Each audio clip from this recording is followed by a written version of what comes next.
ছিল রাহবার মিল্লাত আল্লামা মামুনুল হকের, কেন তাকে রিমান্ডের পর রিমান্ড দিয়ে তার চরিত্র হরণ করে বেজ্জতি করা হয়েছে?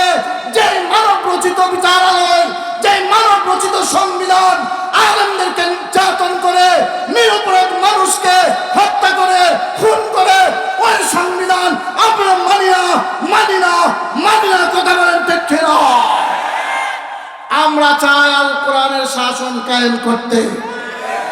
আল্লাহ রাসূলের কাছে কুরাইশের এক মহিলা চুরি করেছিল, তার ব্যাপারে বিচার দায়ের করা হলো এবং সুপারিশ করা হলো সে কুরাইশের মহিলা, সম্ভ্রান্ত পরিবারের মহিলা, তাকে কিছুটা সাজা মওকুফ করে দেওয়া হোক। রাসূলুল্লাহ সাল্লাল্লাহু আলাইহি সাল্লাম কিয়ামত পর্যন্ত সকল বিচারকের আদর্শ হিসাবে দীপ্ত ঘোষণা করেছিলেন, আমার মেয়ে ফাতেমা বিনতে মুহাম্মদ যদি চুরি করে, চুরের দায়ে তার হাত কেটে দিতে আমি কুণ্ঠাবোধ করব না। কোন সুবহানাল্লাহ। এই তো ছিল ন্যায় বিচারের উপমা রাসূলুল্লাহ। এমনি ভাবে রাসূলুল্লাহ সাল্লাল্লাহু আলাইহি সাল্লামকে যদি জানতে হয়, রাসূলুল্লাহ সাল্লাল্লাহু আলাইহি সাল্লামের চরিত্র সম্পর্কে বুঝতে হয়, গোটা দুনিয়াতে তার সমাধান দিয়ে গেছেন উম্মুল মুমিনিন আয়েশা সিদ্দিকা রাদিয়াল্লাহু তাআলা আনহা। তাকে জিজ্ঞাসা করা হলো রাসূলের চরিত্র কেমন ছিল, তিনি উত্তর দিলেন খুলুকুহুল কুরআন। রাসূলের চরিত্র সম্পর্কে জানতে হলে কিয়ামত পর্যন্ত হে মানব জাতি, তোমরা কোরআনের আয়াতগুলো পড়ো, কোরআনের পৃষ্ঠাগুলো উল্টাও আর দেখো কোরআন কি বলেছে। কোরআন যা বলেছে রাসূল তা করেছে, কোরআন যা নিষেধ করেছে রাসূল তা নিষেধ করেছে। রাসূলের চরিত্রের ঠিকানা হলো গোটা 30 পারা কোরআন।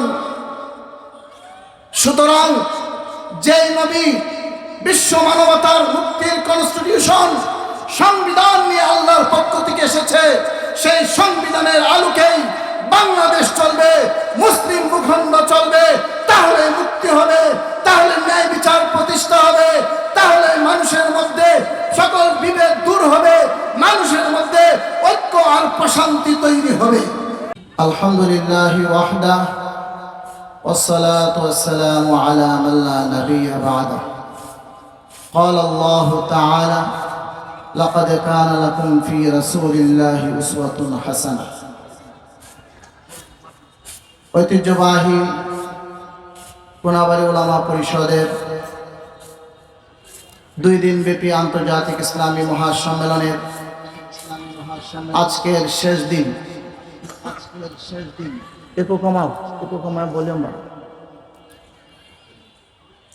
আমাদের পরিষদ সম্পর্কে আপনারা জানেন,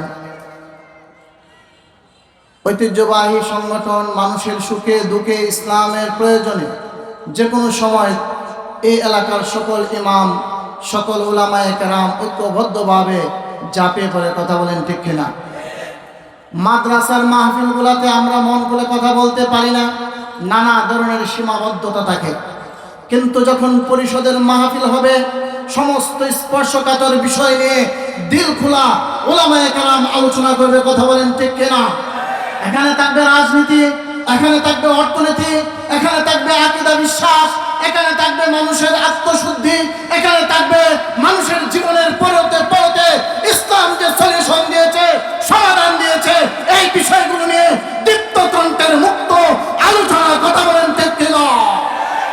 সুতরাং আমরা স্পষ্টভাবে বলতে চাই, মানবতার নবী, মুক্তির নবী, বিশ্ব নবী রাহমাতুল লিল আলামিন যে বিধান নিয়ে পৃথিবীতে এসেছেন, এই বিধানের বাহিরে আর কোন বিধান উম্মতে মুহাম্মদী মেনে নিতে পারে নাই, মেনে নিতে পারবে না। চিল্লায় কোন ঠিক কিনা? রাসূলুল্লাহ সাল্লাল্লাহু আলাইহি ওয়াসাল্লামের চরিত্র উত্তম চরিত্র। পৃথিবীর যত চরিত্র আছে সমস্ত চরিত্রের মধ্যে কোনো না কোনো দোষ আছে, কোনো না কোনো ধরনের খুঁত আছে। একমাত্র নিখুঁত চরিত্রের অধিকারী আমার নবী, আপনার নবী, বিশ্ব নবী রাহমাতুল লিল আলামিন, কথা বলেন ঠিক কিনা? আল্লাহ রাব্বুল আলামিন নিজে বলেন, লাকাদ কানা লাকুম ফি রাসূলিল্লাহি উসওয়াতুন হাসানাহ। হে মানব জাতি শুনো, তোমাদের চরিত্রের রোল মডেল, তোমাদের চরিত্রের আইডল, আইকন কিয়ামত পর্যন্ত মানবতার নবী, মুক্তির নবী, দয়ার নবী রাসূলুল্লাহ সাল্লাল্লাহু আলাইহি ওয়াসাল্লাম। আল্লাহ তার চরিত্রের ঘোষণা বলেন, ওয়া ইন্নাকা লাআলা খুলুকিন আযীম। হে রাসূল, আমি দুনিয়াতে অনেক কিছু দিয়েছি, আর আপনাকে দিয়েছি সর্বোত্তম চরিত্রের অধিকারী। বলেন সুবহানাল্লাহ। এই নবী পায় আমরা খুশি না বেজার? এই নবীর মুজিজার আলোচনা করলে এইরকম সম্মেলন অনেকগুলো করতে হবে, বিশ্ব নবীর মুজিজা শেষ হবে না। রাসূলুল্লাহ সাল্লাল্লাহু আলাইহি ওয়াসাল্লাম মক্কা থেকে হিজরত করে যখন মদিনায় আসলেন, আসার পরে বদরের যুদ্ধ সংঘটিত হলো। সেই যুদ্ধের মধ্যে অনেক কাফেররা বন্দী হলো। সেই বন্দীদের মধ্যে রাসূলের চাচা হযরত আব্বাস ইবনে আব্দুল মুত্তালিব রাদিয়াল্লাহু তাআলা আনহু ছিল। যখন মুক্তিপণ দিয়ে বন্দীদের মুক্তির বিষয় আসলো, তখন আব্দুল্লাহ ইবনে আব্বাস বলল, ইয়া রাসূলুল্লাহ, ইয়া হাবিবাল্লাহ, আমি মুক্তিপণ দিয়ে মুক্ত হওয়ার মতো কোনো সম্পদ আমার কাছে নাই। রাসূলুল্লাহ সাল্লাল্লাহু আলাইহি ওয়াসাল্লাম বলেন, মিথ্যা কথা বলেন কেন? আপনার স্ত্রীর কাছে যেই সম্পদগুলো লুকায়া সবাইকে ফাঁকি দিয়া চুপে চাপে রেখে এসেছেন, এত বিশাল সম্পদ এর মুক্তির জন্য কি যথেষ্ট নয়? আব্বাস ইবনে আব্দুল মুত্তালিব বললেন, ইয়া রাসূলুল্লাহ, আমি এবং আমার স্ত্রী উম্মুল ফজল ছাড়া পৃথিবীর আর কেউ জানে না, আপনি কিভাবে জানলেন? সুবহানাল্লাহ। আল্লাহ রাসূল বললেন, আমার আল্লাহ আমাকে জানাই দিয়েছে। হযরত আব্বাস ইবনে আব্দুল মুত্তালিব তার ইসলামের প্রকাশ্য ঘোষণা দিলেন। রাসূল এত চমৎকার মুজিজার অধিকারী ছিলেন। রাসূলুল্লাহ সাল্লাল্লাহু আলাইহি ওয়াসাল্লাম পৃথিবীতে ন্যায় বিচার প্রতিষ্ঠা করেছিলেন। আজকের বিচারিক আদালতে সরকার আর প্রশাসনের কথায় তারা সাজা দেয়, তারা রিমান্ড দেয়, তারা নির্যাতন করে। কথা বলেন ঠিক কিনা? কি অপরাধ ছিল উলামায়ে কেরামের? কি অপরাধ ছিল রাহবার মিল্লাত আল্লামা মামুনুল হকের? কেন তাকে রিমান্ডের পর রিমান্ড দিয়ে তার চরিত্র হরণ করে বেইজ্জতি করা হয়েছে? যে মানব রচিত বিচারালয়, যে মানব রচিত সংবিধান আলেমদেরকে নির্যাতন করে, নিরপরাধ মানুষকে হত্যা করে, খুন করে, ওই সংবিধান আমরা মানি না। কথা বলেন ঠিক কিনা? আমরা চাই আল কোরআনের শাসন কায়েম করতে। আল্লাহ রাসূলের কাছে কুরাইশের এক মহিলা চুরি করেছিল, তার ব্যাপারে বিচার দায়ের করা হলো এবং সুপারিশ করা হলো। সে কুরাইশের মহিলা, সম্ভ্রান্ত পরিবারের মহিলা, তাকে কিছুটা সাজা মওকুফ করে দেওয়া হোক।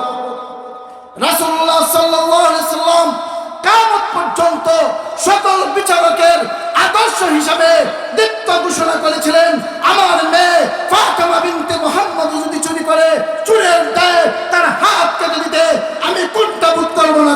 সুবহানাল্লাহ। এই তো ছিল ন্যায় বিচারের উপমা রাসূলুল্লাহ। এমনি ভাবে রাসূলুল্লাহ সাল্লাল্লাহু আলাইহি ওয়াসাল্লামকে যদি জানতে হয়, রাসূলুল্লাহ সাল্লাল্লাহু আলাইহি ওয়াসাল্লামের চরিত্র সম্পর্কে বুঝতে হয়, গোটা দুনিয়াতে তার সমাধান দিয়ে গেছেন উম্মুল মুমিনিন আয়েশা সিদ্দিকা রাদিয়াল্লাহু তাআলা আনহা।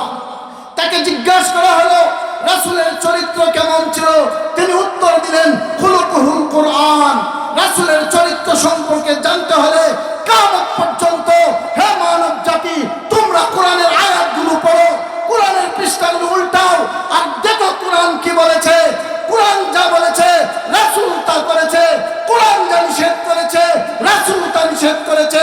রাসূলের চরিত্রের ঠিকানা হলো গোটা 30 পারা কোরআন।